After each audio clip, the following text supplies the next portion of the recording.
নমস্কার বন্ধুরা, কেমন আছেন? আশা করি সকলেই সুস্থ আছেন, ভালো আছেন।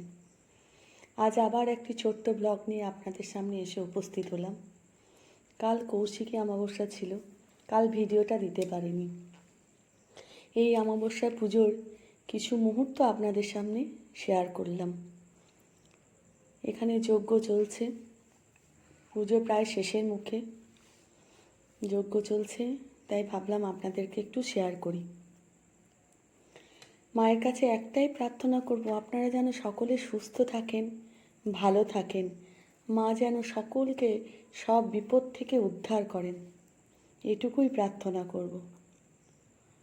আপনারা সকলে সুস্থ থাকবেন, ভালো থাকবেন। আমার ভিডিওটা ভালো লাগলে একটু লাইক ও সাবস্ক্রাইব করে দেবেন। শুভরাত্রি।